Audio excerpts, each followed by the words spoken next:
वीरेन अपने चैम्बर में बैठा रहता है, वहीं चाचू आते हैं और चाचू बोलते हैं कि देखो एक मैंने बहुत बार वीडियो देखी है, इस वीडियो में देखो इसके हाथ में जो जीविका के हाथ में गन है वो दूसरी है और जो गोली मिली है, बुलेट मिली है वो दूसरी है।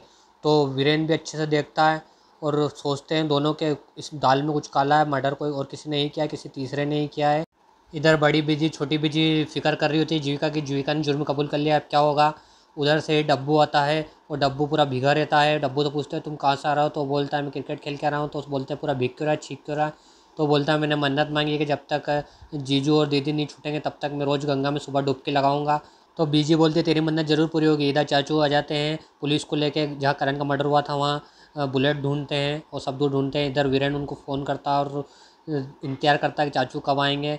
इतने में ही जज साहब आ जाते हैं और कार्रवाई चालू हो जाती है। डिफेंस वकील बोलता है जज साहब केस क्लियर है, तो जीविका को अभी सज़ा सुनाई जाए सख्त से सख्त। तो वीरेन बोलता है नहीं, अभी इस केस में और भी गुत्थियाँ सुलझेगी और ये मर्डर ना जीविका ने किया है ना विराट ने किया है, ये मर्डर और किसी तीसरे ने किया है।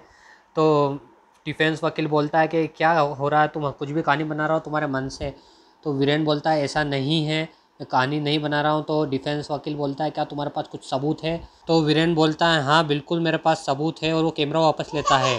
कैमरे के यहाँ से वो पॉज करके जज साहब को दे देता है। जज साहब से बोलता है कि देखिए आप जो जीविका के हाथ में गन है दूसरी है, और जो फोरेंसिक रिपोर्ट में मिली है वो बुलेट वो दूसरी है, तो ये मर्डर और किसी ने ही किया है। इधर स्वामी के पास दादाजी आते हैं और बोलते हैं तुमने नाश्ता भी नहीं या खाना भी नहीं खाया, ऐसा क्यों कर रही हो। तो स्वामी बोलते हैं मेरे बेटे के गुनाहगार को सब छुड़वाने के लिए दुआ कर रहा है, तो मैं कैसे खाना खा सकती हूँ। तो दादाजी बोलते हैं वो इस घर की बहू थी। तो वो बोलते हैं क्या करण इस घर का बेटा नहीं था। तो दादाजी सोचते हैं कि अगर मैंने तुमको उसकी करतूत बताई तो तुम कैसे उसकी करतूत सुनोगे। वो कुछ नहीं बोलते हैं। इधर चाचू आ जाते हैं सबूत लेके।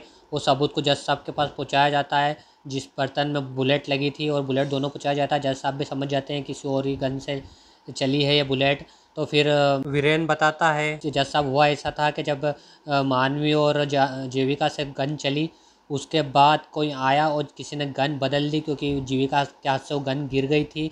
और जब वहाँ विराट आया तो उसके हाथ में वाली गन लगी जिसकी ये बुलेट है। वीरेन बोलता है कि जज साहब जो जीविका के हाथ में गन थी उसमें ये बुलेट लगाना इम्पॉसिबल है, तो आप समझ सकते हैं कि किसी और ने ही तीसरे ने मर्डर किया है और उसको हम बहुत जल्द पकड़ेंगे, तो मुझे कुछ वक्त चाहिए।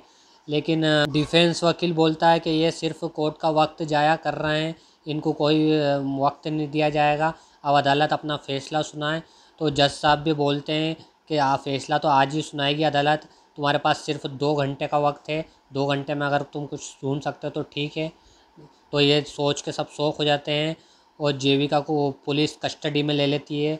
ये देख के वीरेन और मानवी बहुत ही दुखी होते हैं।